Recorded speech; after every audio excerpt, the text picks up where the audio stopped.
Newmarket is heading for lockdown, and Tesco's supermarket is practically empty almost every single day.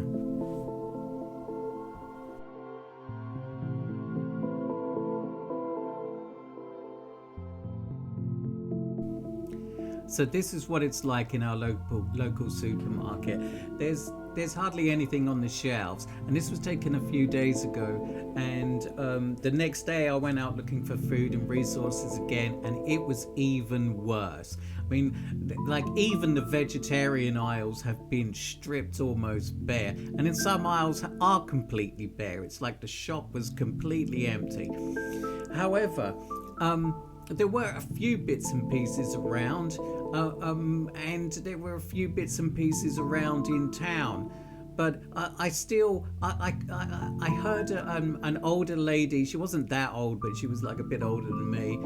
So kind of like, she was out looking for food and so forth. And I heard her on the phone, and she was saying there's no meat, there's no onions, there's no potatoes. And she was right. There was nothing, absolutely nothing.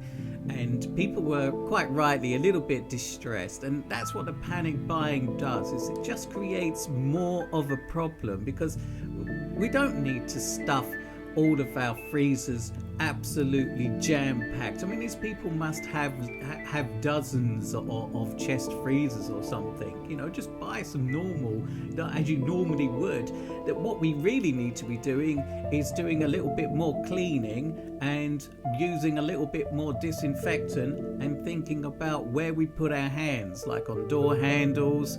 That means inside the door and on the outside of the door as well.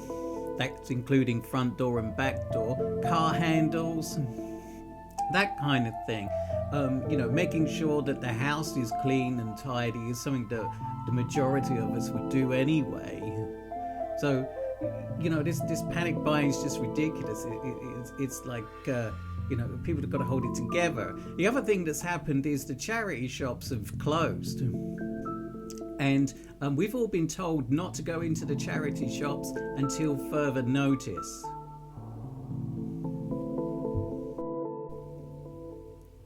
Today, when I went shopping, although it was earlier on in the day, there was a lot more food on the shelves. There was things that you could get. You could get eggs. There was like bacon on the shelves. There was some meat. There was like plenty of frozen stuff that you could get. I managed to get some peas and some eggs. Still no disinfectant spray though. But hey, there was some stuff in the shop that we could use. So hopefully people have stopped panic buying, and they've started to realize that we just need to take this in our stride. Sure, the virus is a dangerous virus, and it's more dangerous to the elderly because we haven't got a vaccine for it yet. This means we have to do this thing called social distancing, which gives the elderly population much more of a chance, and gives the hospitals a chance to cope with the influx of new cases. We also have to take a few other precautions, such as wearing masks and keeping ourselves clean and cleaning door handles and so forth.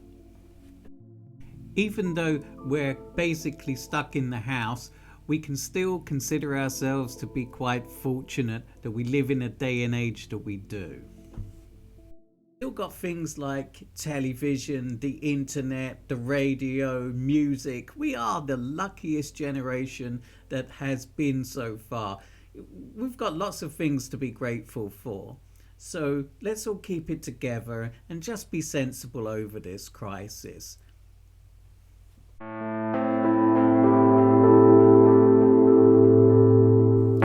I really hope you liked my video. If you did, give it a thumbs up and come and check out my channel.